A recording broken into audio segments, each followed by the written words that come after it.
नमस्कार साथियों, study battle YouTube channel में एक बार आपका फिर से स्वागत है। जैसा कि पिछले वीडियो में हमने हिंदी से रिलेटेड कुछ इंपॉर्टेंट क्वेश्चंस को डिस्कस किया था, जो आपके लिए काफ़ी इंपॉर्टेंट रहने वाले हैं क्वेश्चन। और ये वो क्वेश्चन केवल आपके डीएलएड के लिए इंपॉर्टेंट नहीं है।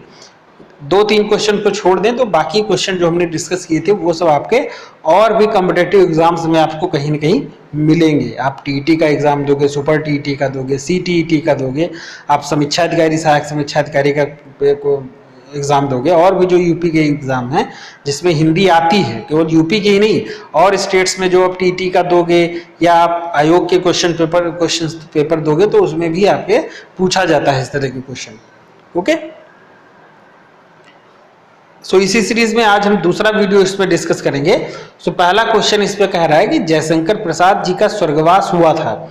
अब देखिए, कुछ आपको जो काफी इंपॉर्टेंट रचनाकार हैं, कहानीकार हैं, उपन्यासकार हैं, ओके, या निबंधाकार हैं, आत्मकथा लेखक हैं, इनके बारे में आपको थोड़ा सा जो सामान्य जीवन परिचय, सामान्य का मतलब है कि आपको उनका जन्म, मरण, माता पिता, जन्म स्थान और उनकी कुछ इंपॉर्टेंट रचनाएं, ओके, ये कुछ चीजें आपको याद करनी पड़ेंगी। और जो कुछ खास हैं, लगभग 10 से 15 रचनाकार और ये सब मिला के ऐसे हैं जिनके बारे में आपको जन्म व मृत्यु का टाइम, कि उनका जन्म कब हुआ, मृत्यु कब हुई और उनके जन्म का समय क्या है, मीन्स जन्म का स्थान कहाँ है, ये 3 चीजें आपको याद करनी पड़ेंगी। ओके, ये जब हो जाएगा, ये जब हम जो ऑब्जेक्टिव क्वेश्चन है इनको जब डिस्कस कर लेंगे, तब हम कुछ वीडियो डिस्कस करेंगे जिसमें हम रचनाकारों के जीवन परिचय के बारे में डिस्कस करेंगे। और जीवन परिचय में आपको डिटेल में नहीं, उनका केवल सामान्य जीवन परिचय देखना है। ओके, इस बार जयशंकर प्रसाद जी का स्वर्गवास कब हुआ था, मीन्स उनका देहांत कब हुआ, वो 1937 ईस्वी में हुआ था। परिमल काव्य ग्रंथ किसका है? देखिए, परिमल काव्य ग्रंथ अभी हमने पिछले वीडियो में जब डिस्कस किया था तो वहां पे भी इस तरह का एक क्वेश्चन आया था। परिमल काव्य ग्रंथ के रचनाकार या रचयिता जो है वो आपके सूर्यकांत त्रिपाठी निराला हैं। ओके, ये आपको याद रखना है। नेक्स्ट कह रहा है कि पंचपात्र के लेखक कौन है? पंचपात्र के लेखक जो है वो श्री पद्मलाल पुन्नालाल बख्शी हैं। ओके, ये भी आपको याद रहे, काफी इंपॉर्टेंट रचना है, अगर आप याद कर पाओ तो लेखक हैं इनके पंचपात्र के। वनमाला व आनंदमयी के रचयिता कौन है? ये जो है डॉक्टर नगेंद्र की रचनाएं हैं। देखिए, ये रचनाओं के ही क्वेश्चन है इसमें जो दिए हुए हैं। 2-3 अभी तक हम जिसको 2-3 क्वेश्चन डिस्कस किए, सो वो आपके रचनाओं से ही इंपॉर्टेंट क्वेश्चन है और ये पूछे जाते हैं आपके एग्जाम में। वीणा काव्य रचना की रचयिता कौन है? वीणा जो है वो सुमित्रानंदन पंत की काफी फेमस रचना है। राम नरेश त्रिपाठी का जन्म कहाँ हुआ था, जन्म कब हुआ था? राम नरेश त्रिपाठी का जन्म जो है वो 1889 ईस्वी में हुआ। काशी में नागरी प्रचारणी सभा की स्थापना किसने की थी? काशी में नागरी प्रचारणी सभा की स्थापना जो है वो श्याम सुंदर दास ने करी थी। ओके, और भारतेंदु हरिश्चंद्र उसके एक सदस्य थे। आपको याद रखना है, काशी नागरी प्रचारणी सभा की स्थापना जो है वो आपके श्याम सुंदर दास ने की थी। हिंदी नवजीवन का संपादन किसने किया? हिंदी नवजीवन एक पत्रिका थी जिसका संपादन जो है वो हरिभाऊ उपाध्याय ने किया। खूब लड़ी मर्दानी वह तो झांसी वाली रानी थी, ये कहानी, इस कविता या इस पंक्तियों के रचयिता कौन है? इनकी रचयिता जो है वो सुभद्रा कुमारी चौहान। ये काफी जो वीर रस की कवियत्री हैं। ओके, और इन्होंने काफी बढ़िया से कविताएं लिखी हैं वीर रस में। खूब लड़ी मर्दानी बात तो झांसी वाली रानी थी, जो रानी लक्ष्मीबाई को संबोधित करती हुई कविता है, जिसमें ये खूब लड़ी मर्दानी बात तो झांसी वाली रानी थी, ये एक लाइन केवल इसमें दी हुई है। ओके, बाकी इसकी पूरी कविता है, आपने पढ़ी भी होगी किसी न किसी कक्षा में। संस्कृत भाषा में स्वरों की संख्या कितनी है? संस्कृत भाषा में जो वॉवेल्स हैं, जो स्वर हैं, उनकी संख्या 13 है। आपको संख्या ही केवल याद रखनी है। स्वर तथा व्यंजनों की कुल संख्या कितनी है? स्वर तथा व्यंजनों की संख्या जो है वो आपकी 46 है, 46। 13 आपके स्वर हैं और 23 जो है वो आपके व्यंजन हैं। मौखिक पठन के तत्व कौन कौन से हैं? जब हम मौखिक पठन पाठन करते हैं तो मौखिक पठन के कौन कौन से तत्व हैं? उसमें कौन कौन से तत्व होने चाहिए? मौखिक पठन जब हम कर रहे हैं तो हमारा उच्चारण शुद्ध होना चाहिए, मीन्स जो भी हम कह रहे हैं, जो भी बोल रहे हैं वो शुद्ध होना चाहिए, दूसरा सुनने वाला उसको समझ सके। मधुर ध्वनि होनी चाहिए, जो ध्वनि है वो मधुर होना चाहिए। ऐसा ना हो कि बहुत कर्कश, बहुत कड़वा बोल रहे हो या बहुत तेजी से बोल रहे हो कि लोग सुन ना पा रहे हो। और स्पष्ट स्वर होना चाहिए, मीन्स जो आप बोल रहे हो उसमें स्पष्टता होनी चाहिए कि एक बार में ही श्रोता जो है उसको अच्छे से सुन सके। ओके, सो इसमें जो सही ऑप्शन होगा आपका, वो आपका ऑप्शन डी होगा, उपरोक्त सभी। शैक्षिक ज्ञान की वृद्धि में सहायक होते हैं। सो शैक्षिक ज्ञान की वृद्धि में जो पत्र पत्रिकाएं आपके हैं वो भी काफ़ी इंपॉर्टेंट रहती हैं, काफ़ी सहायक होती हैं। आप पत्र पत्रिकाओं के माध्यम से अपने ज्ञान में वर्धन कर सकते हो, कुछ शब्द भंडार में वर्धन कर सकते हो।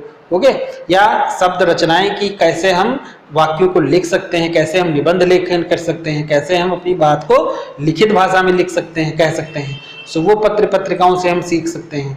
समाचार पत्र जो न्यूज़पेपर होते हैं उसको, उनसे भी हम यही सब सारी चीज़ें अच्छे से सीख सकते हैं। तो शैक्षिक ज्ञान की वृद्धि में पत्र पत्रिकाएं और समाचार पत्र दोनों बराबर रूप से महत्वपूर्ण है, या दोनों बराबर रूप में सहायक है। जो आपका आ व बा ऑप्शन सा जो है वो आपका सही होगा। किसी भी भाषा को सीखने का सबसे महत्वपूर्ण साधन कौन सा है? सो किसी भी भाषा को अगर हमें सीखना है और मनोरंजक तरीके से सीखना है तो समाचार पत्रों का हमें अध्ययन करना चाहिए। क्योंकि समाचार पत्रों की जो भाषा है या समाचार पत्रों का जो मैटर रहता है, जो उसमें लिखावट होती है, वो आपकी कंटेम्प्रेरी मुद्दों से, जो समकालीन मुद्दे हैं उनसे रिलेटेड होती है और वो हमें आकर्षित करती है। ओके, तो इस वजह से हम भाषा को सीख सकते हैं समाचार पत्रों के माध्यम से। बाकी पत्र पत्रिकाएं भी हैं, दूरदर्शन भी है, साहित्य भी है, लेकिन पत्र पत्रिकाओं को सीखने का सबसे महत्वपूर्ण साधन समाचार पत्र है। छात्रों के ज्ञान को अद्यतन बनाए रखने में सहायक है। जो छात्रों को ज्ञान को अद्यतन मतलब लगातार बनाए रखने में सबसे सहायक है वो आपका समाचार पत्र है। बाकी पत्र पत्रिकाएं, शिक्षक है, पाठ्य पुस्तक है, ये भी हैं, लेकिन आपसे अद्यतन बनाए रखने में सहायक पूछ रहा है तो वो आप सही उत्तर जो है वो समाचार पत्र होगा। छात्रों को किस तरह की पत्रिकाओं का पठन करना चाहिए?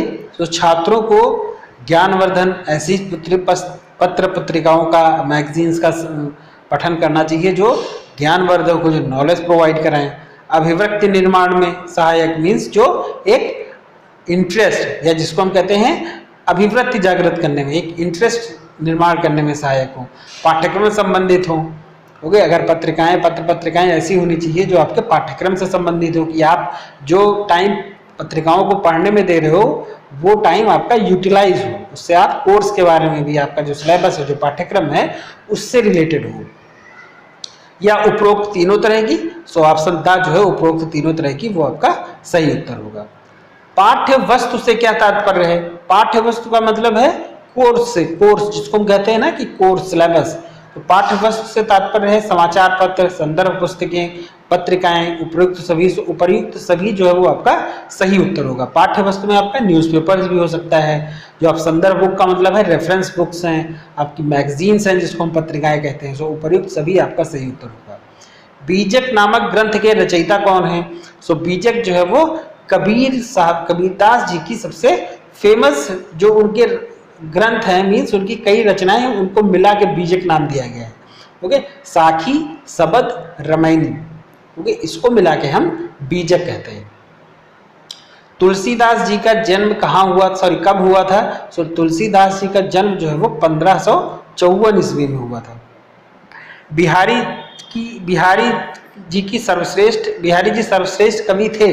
तो बिहारी सर्वश्रेष्ठ कवि जो थे वो रीति काल के थे। कई सारे काल हुए हैं, भक्ति काल हुआ है, आधुनिक काल हुआ है, प्राचीन काल हुआ है, रीति काल हुआ है।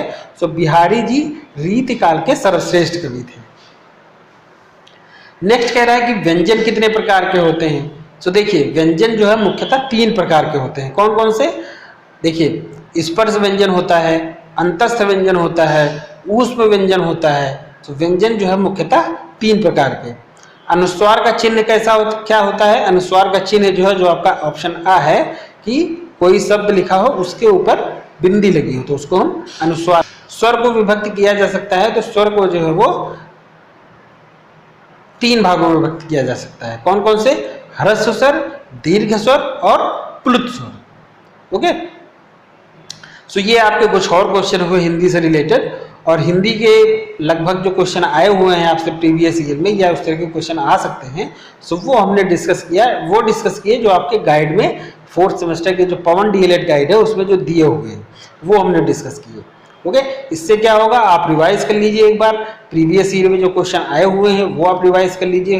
हो सकता है कि आपसे क्वेश्चन दोबारा पूछे जाएं, क्योंकि रिपीटिशन होता है, मैंने पहले भी बताया था। ओके, सो इस वजह से हमने डिस्कस किया, और इसमें बहुत सारे क्वेश्चन अभी और भी हैं, कई सारे कवि हैं, कई सारे रचनाकार हैं, निबंधकार हैं, उपन्यासकार हैं, इतिहासकार हैं।